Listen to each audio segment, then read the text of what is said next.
তো hello everyone, কেমন আছেন আপনারা? আশা করি সবাই ভালো আছেন, আমিও ভালো আছি। তো রাধে রাধে। তো আজকে আমার উঠতে অনেকটাই দেরি হয়ে গেছিলো, যার জন্য আমি সকাল সকাল কোনো রকম শুধু বাসি কাজগুলো বলতে ওই ঝাড়টারগুলো শুধু দিয়েছি, দুয়ারে জল দিয়েছি আর আপনার কাপড় ছেড়ে মুখ হাত ধুয়ে চা খেয়ে তো এই চা বানিয়ে নিলাম আর সঙ্গে সঙ্গে এর সঙ্গে কাজটা করে নিচ্ছি, যেটা কি ধনেপাতা অনেকগুলো আনা হয়েছিল আর ওটা বেছে না রাখলে নষ্ট হয়ে যায়। তো ওটা বেছে একটা কৌটোতে ভরে রেখে দেবো। তা আজকে আমি প্রথমে রান্নাটা করে নেবো, রান্নাটা করে দিয়ে তারপরে বাকি কাজগুলো করব, কেন কি অনেক লেট হয়ে যাবে আজকে যদি আমি অন্য কাজে লেগে যাই। রান্নাটা আগে সংসার সেবার মানেই তো আগে স্বামীকে খেতে দাও, যত্ন করো, তবেই তো সেটাই হলো আসল সংসার ধর্ম। তো যারা বিয়ে না করেছে তারা আর সেটা বুঝবে না, আমাদের মতন যারা বিয়ে করে সংসার করছে তারাই বুঝবে যে শ্বশুরবাড়ির ভাত কত সুখ করে খাওয়া যায়। তো যাই হোক, নিয়ে এখানে আমি এইগুলো সব বেছে আজকে ধনে পাতাগুলো রেখে দিলাম। আর এবার আমি ঝটপট করে ভাত বসিয়ে দিই। তো এখানে আমি ভাতের জলটা বসিয়ে আর 2 কোটোর মতন চাল রান্না করে নেব। আমাদের দুবেলার রান্না একসঙ্গেই করে নেব, কেন কি আমার হাজব্যান্ড ভাত খেতে বেশি ভালোবাসে, রুটি অতটা পছন্দ করে না। তাই এখানে আমি ভাত করে নিচ্ছি। ভাতটা করে বসিয়ে সবজি আছে অনেকটাই, সবজিগুলো কাটতে হবে। আজকে আমাদের মেনুতে আছে মটরশুঁটি দিয়ে বাঁধাকপি করব, আর পালং শাক, হিং আর আপনার কালো জিরে শুকনো লঙ্কা দিয়ে পালং শাক করব, আর টমেটো দিয়ে মুসুরির ডাল করব, আর ভাত করব। তো এখানে আমি ঝটপট করে রান্নাটা আজকে করে নিই। এখন মোটামুটি বাজে আপনার 9:30। এরপরে কিন্তু আরও লেট হয়ে যাবে আমার। তারপরে এখন আমাদের 10:30টার সময় কল খুলে যায়, আবার পাইপ লাগাতে হয় আমাকে ঘরে জল আনার জন্য। তো এখানে আমি সব সবজিগুলো বার করে নিচ্ছি।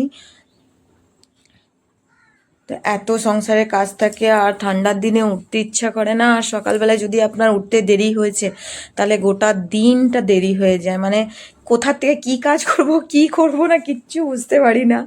আমি তো হিমশিম খেয়ে যাই কাজ করতে করতে।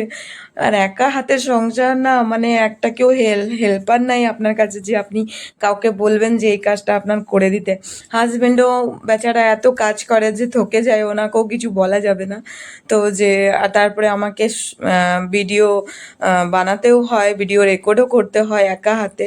তো আমার মানে আরেকটু লেট হয়ে যায় একা হাতে সব কিছু এডিটিং করা, ভয়েস দেওয়া, সব কিছু করা। তো আজকে ওই জন্য আমি বাকি ভিডিওগুলো সকাল থেকে দেখাতে পারিনি, লেট হয়ে গেছিলো বলে, যে বাসি কাজগুলো কি কি করলাম না করলাম। তো যাই হোক, এখানে সবজি কেটে নিচ্ছি আর এদিকে মুসুরির ডালটাও বসিয়ে দিই, সেটাও একসাথেই ভাতের সঙ্গেই হয়ে যাবে, তাহলে আমার ভালো হবে। তাহলে ভাতটা ডালটা হয়ে গেলে আমি এদিকে সবজিগুলো এক এক করে বানিয়ে নেব। তো আজকে আমার অনেক টেনশন হয়ে গেছে দেরি করে ওঠার জন্য, আমি বুঝে পাচ্ছি না যে আমি কি করব কি করব না। আর এখনও 10:30টার মধ্যে কাজে বেরোবে, ততক্ষণ আমাকে একটা কিছু ওকে করে দিয়ে দিতে হবে। তো এদিকে আমার ডাল বসানো হয়ে গেছে, ওগুলো আস্তে আস্তে হোক, এদিকে আমি সবজিগুলো সব কেটে নিই, কেটে রেডি করে নিই, তারপরে ঝটপট করে রান্নাটা করে দিতে হবে। তো আমার ভিডিও আপনারা কোথার থেকে দেখছেন অবশ্যই একটা সুন্দর একটা কমেন্ট করে দেবেন, একটা লাইক করে দেবেন, আমার ভালো লাগবে। আরও ভিডিও করতে আগ্রহ বাড়ে, আপনারা যদি পছন্দ করেন, ভালোবাসা দেন, তাহলে আমারও ভিডিও করতে ভালো লাগবে। তো আজকে তো পুরো দিনটা দেখানো হলো না, তো এই একটা ছোট্ট ভিডিও বানিয়ে আপনাদেরকে দেখালাম যে রান্নায় আজকে কি কি আছে।